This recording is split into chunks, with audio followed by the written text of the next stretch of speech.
അപ്പൊ ഇന്ന് ഞങ്ങള് വ്യസന സമയത്ത് ബന്ധുമിത്രാദികൾ എന്ന് പറഞ്ഞ സിനിമ കണ്ടു. SVB ഡയറക്ട് ചെയ്തിട്ടുള്ള ഡയറക്ഷൻ മാത്രമല്ല എഴുത്തും തന്നെയാണ് SVB ആണ് ചെയ്തിട്ടുള്ളത്. അപ്പോ ഇതിലെ കാസ്റ്റ് ലിസ്റ്റ് എന്ന് പറഞ്ഞു കഴിഞ്ഞാല് അത്യാവശ്യം അറിയാവുന്ന ആൾക്കാരൊക്കെ തന്നെ സിജു സണ്ണി, ജോമോൻ ചൗധരി, അസീസ് അൺബങ്കാട്, നോബി മാർക്കോസ്, പിന്നെ പൃഥ്വിരാജ് അമ്മയായിട്ടുള്ള മല്ലിക സുകുമാരൻ, അനശ്വര രാജൻ, ഇങ്ങനെ വലിയൊരു കാസ്റ്റ് നേരെ ഉണ്ട് ഇതിൽ. കാരണം ഒക്കെ കോമഡി ആയിട്ട് ബന്ധപ്പെട്ട ആൾക്കാരാണ് മൊത്തം. ഇപ്പൊ കോമഡി രംഗത്തൊക്കെ തുടങ്ങി നിൽക്കുന്ന ആൾക്കാരാണ് ആണ് ഇതിൽ കൂടുതലും. പിന്നെ കുറെ യൂട്യൂബേഴ്സ് പിന്നെയും എക്സ്ട്രാ ഇതിലിപ്പോ ആ ടാർസൻ ഒക്കെ അല്ലേ, ആ ചാനലൊന്നും എനിക്ക് ഓർമ്മയില്ല. ആ ടാർസൻ എന്ന് പറഞ്ഞ ക്യാരക്ടർ ചെയ്യുന്ന ചെങ്ങായിണ്ട്. അതുപോലെ വേറെ ആ ഒരു ഡ്രൈവറൊക്കെ ആയിട്ട് വരുന്ന ആളൊക്കെ പുള്ളിക്കാരൊക്കെ എവിടെയോ യൂട്യൂബിൽ കണ്ടിട്ടുണ്ട്. ഇവരൊക്കെയാണ് ഇതിൽ കാസ്റ്റ് ആയിട്ട് വരുന്നത്. സോ ഫസ്റ്റ് ഓഫ് ഓൾ പറയുകയാണെങ്കിൽ ഡയറക്ഷനെ കുറിച്ച് പറയാം അല്ലെ. ഡയറക്ഷൻ അല്ല ഓവറോൾ പറയുകയാണെങ്കിൽ രസമല്ല, ഞങ്ങൾക്ക് ഇഷ്ടപ്പെട്ടു. ഒരു ആവറേജ് എക്സ്പീരിയൻസ് പോലും തരാൻ പറ്റിയിട്ടില്ല. എന്താ പറയാ, ഇരുത്താനോ അല്ലെങ്കിൽ സിനിമ കാണണം തോന്നിക്കാൻ പോലും ഉള്ളൊരു സ്റ്റോറി ഒന്നുമില്ല. അങ്ങനെ ഫീൽ ചെയ്തത്. അപ്പൊ ഇത് ഡയറക്ഷൻക്ക് വരികയാണെന്നുണ്ടെങ്കിൽ ഈ SVB ഡയറക്ട് ചെയ്തത് പുതിയ ഒരു ഡയറക്ടറാണ് തോന്നുന്നത്. വേറെ പടങ്ങളൊന്നും പുള്ളിക്കാരന്റെ പേരിൽ കണ്ടിട്ടില്ല. അപ്പൊ ഈ പടം അതെ എക്സ്ട്രോർഡിനറി എക്സ്ട്രോർഡിനറി എന്നല്ല, ആ പടത്തില് എടുത്തു വെച്ച എടുത്ത ഷോട്ടുകളായാലും അല്ലെങ്കിൽ എടുത്തു വെച്ച രീതിയൊക്കെ വലിയ കുഴപ്പമൊന്നുമില്ലെങ്കിൽ പോലും സ്റ്റോറി വളരെ ഭയങ്കര ഒരു ബ്ലാൻഡ് സ്റ്റോറി, പ്ലെയിൻ ആയിട്ട് ഇങ്ങനെ പോയിട്ട് അതിൽ പ്രത്യേകിച്ച് ഡയലോഗ് ഡെലിവറി ഒക്കെ കാണണമെന്ന് വെച്ചാൽ എന്തിനാണ് ഇങ്ങനെയാണെന്നുള്ള ഫീലൊക്കെ വന്നിരുന്നു. കോമഡിയാണ്, ഡാർക്ക് ഹ്യൂമർ ഒക്കെ പിടിച്ചാണ് ചെയ്തത്. പക്ഷെ ആ ഡാർക്ക് ഹ്യൂമർ ഒക്കെ വളരെ ഫോഴ്സ്ഡ് കോമഡി, എന്താ നിർബന്ധിപ്പിച്ച് ചെയ്ത് കാണുമ്പോ തന്നെ നമുക്ക് ഫീൽ ചെയ്യും. നമ്മളെ ചിരിപ്പിക്കാൻ വേണ്ടി ഇങ്ങനെ ശ്രമിക്കുക എന്നുള്ള ഫീലിംഗ് ഇങ്ങനെ വരും.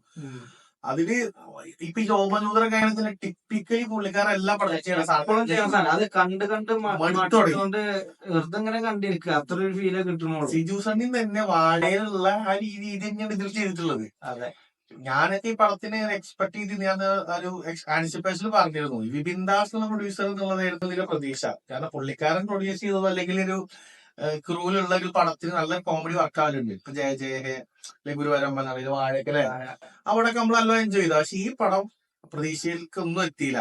അത് എക്സ്പെക്ട് ചെയ്താ പോയത്, പക്ഷെ കിട്ടിയില്ല. അതെ. പിന്നെ കഥാപശ്ചാത്തലത്തിൽ വരികയാണെങ്കിൽ ഇതിലിപ്പോ മല്ലിക സുകുമാരന്റെ മരണശേഷം ഉണ്ടാവുന്ന ഒരു ചടങ്ങാണ്. തിരിച്ചാൽ മല്ലിക സുകുമാരൻ അനശ്വരരാജന്റെ അമ്മൂമ്മയാണ്. ആ ചടങ്ങിൽ നടക്കുന്ന സംഭവങ്ങൾ ഒരു കെയോസ്, ഒരു മരണം കെയോസാണ് ഉദ്ദേശിച്ചിട്ടുള്ളത്. പക്ഷെ അതൊരു ഡാർക്ക് കോമഡി പറഞ്ഞ ഡാർക്ക് ഹ്യൂമർ ഒക്കെ ഉൾപ്പെടുത്തി രസാക്കാൻ വിചാരിച്ച് ചെയ്താണ്. പ്ലോട്ട് ഉണ്ട്, പക്ഷെ അത് എക്സിക്യൂട്ട് ചെയ്ത് വളരെ ഭയങ്കര മോശമായിട്ട് എക്സിക്യൂട്ട് ചെയ്തു. കുറേ ആർട്ടിഫിഷ്യൽ സീൻസ് ഇഷ്ടം പോലെ ഉണ്ട്. ബൈറ്റൊക്കെ രസം ഉണ്ടായിരുന്നു, കുഴപ്പമില്ല. പുള്ളിക്കാരൻ സ്ഥിരം തിരുവനന്തപുരം ഭാഷ ഇതിൽ കൂടുതൽ യൂസ് ചെയ്യുന്നവരെല്ലാം തിരുവനന്തപുരം സെയിം, അതൊക്കെ സെയിം. ഒന്നും പിന്നെ ചൂരലിലൊക്കെ വെച്ചാൽ ചങ്ങായിട്ടില്ല, ഒരു സഖാവായിട്ട് വന്ന കുഴപ്പമുണ്ടായിരുന്നില്ല. ബാക്കിയൊക്കെ ഇതേപോലെ ബ്ലാങ്ക് ആയിട്ട് ഇങ്ങനെ ഫോഴ്സ് ഡയലോഗ് കാര്യം പറഞ്ഞു. പ്രത്യേകിച്ച് എക്സ്ട്രാordinary ആയിട്ട് അങ്ങനെ ഒരു പെർഫോമൻസ് ഒന്നും നമുക്ക് ഏറ്റവും പേഴ്സണൽ ഇഷ്ടപ്പെട്ട രണ്ട് ചങ്ങന്മാരുണ്ട്. അതിൽ പണിക്കാരായിട്ട് വന്ന ഓരോതില് എടുത്തു പറയാനായിട്ടേ ഉള്ളൂ. ഓരോ പാത്രം പ്രസന്റ് ഉണ്ട്, മെലിഞ്ഞൊരാള്. പുള്ളിക്കാരൻ ഡയലോഗ് ഡെലിവറി രസം ഉണ്ടായിരുന്നു. ഈ രണ്ട് പണിക്കാരും രസം ഉണ്ടായിരുന്നു. ഇവരത് മാത്രമാണ് കുറച്ച് നമ്മൾ ചിരിച്ചത്. ബാക്കിയുള്ളതൊക്കെ ചിരി വരുന്നില്ല. ഇങ്ങനെ കണ്ടിരിക്കാന്നല്ല ചിരി വരാത്തൊരു അവസ്ഥയൊന്നും ഉണ്ടായിരുന്നത്. അപ്പൊ ഇതാണ് ഇതിന്റെ കഥാപശ്ചാത്തലം വരികയാണെങ്കിൽ. പിന്നെ സോങ്സ് പ്ലേ ചെയ്തത് നമുക്ക് ഇഷ്ടപ്പെട്ടിട്ടില്ല. ആകെ രണ്ട് സോങ് ഉള്ളൂ. പ്ലേ ചെയ്തത് ഇഷ്ടപ്പെട്ടില്ല, സോങ് ഇഷ്ടപ്പെട്ടില്ല. അത് അത്ര ഇഷ്ടപ്പെട്ടില്ല. ആരും ഏരിയ കൊടുത്തതൊന്നും നമുക്ക് ഇഷ്ടപ്പെട്ടില്ല. ആ സമയത്ത് സിജുസന്റെ എക്സ്പ്രഷൻ കാര്യമൊക്കെ അതൊക്കെ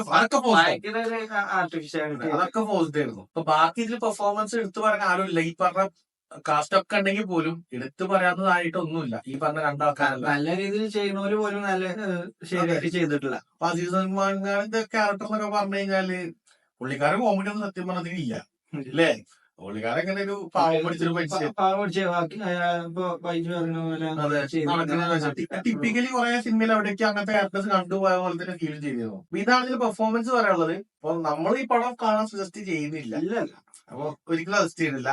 നിങ്ങൾക്ക് ഇങ്ങനെ കാണണമെങ്കിൽ OTT-യിൽ ഇറങ്ങിയിട്ട് വെറുതെ ഫ്രീ ടൈം ഒക്കെ കിട്ടുമ്പോ കാണാൻ, അല്ലെങ്കിൽ അങ്ങനെ ജസ്റ്റ് കാണാം, അത്രേ ഉള്ളൂ. ചിലപ്പോ ചെറിയ കുട്ടികൾക്ക് പറ്റൂട്ടോ. ചെറിയ കുട്ടികൾ എന്റെ അനിയത്തി കൂടെ വന്നിരുന്നു, നോക്ക് പറ്റിയിരുന്നു. പക്ഷെ ബാക്കി ആർക്കും പറ്റും തോന്നുന്നില്ല. തിയേറ്റർ തന്നെ ആളില്ല അല്ലേ. ഇല്ലല്ല, ആൾക്ക് ഫസ്റ്റ് ഡേ ആയിട്ട് പോലും ആളില്ല. വേണമെങ്കിൽ നിങ്ങൾക്ക് കണ്ടു നോക്കാം. കണ്ടിട്ട് നിങ്ങളെ അഭിപ്രായം താഴെ കമന്റ് ബോക്സിൽ അറിയിക്കുക. OTT കണ്ടാൽ മതി. എനിക്ക് OTT കാണാനില്ലാന്നുണ്ടെങ്കിൽ അങ്ങനെ വെറുതെ എടുത്ത് കാണാം, അത്രേ ഉള്ളൂ. അപ്പോ നിങ്ങൾ കണ്ടവരുണ്ടെങ്കിൽ നിങ്ങളെ അഭിപ്രായം അറിയിക്കാം. സോ മറ്റൊരു വീഡിയോ കാണാം. ബൈ. ബൈ.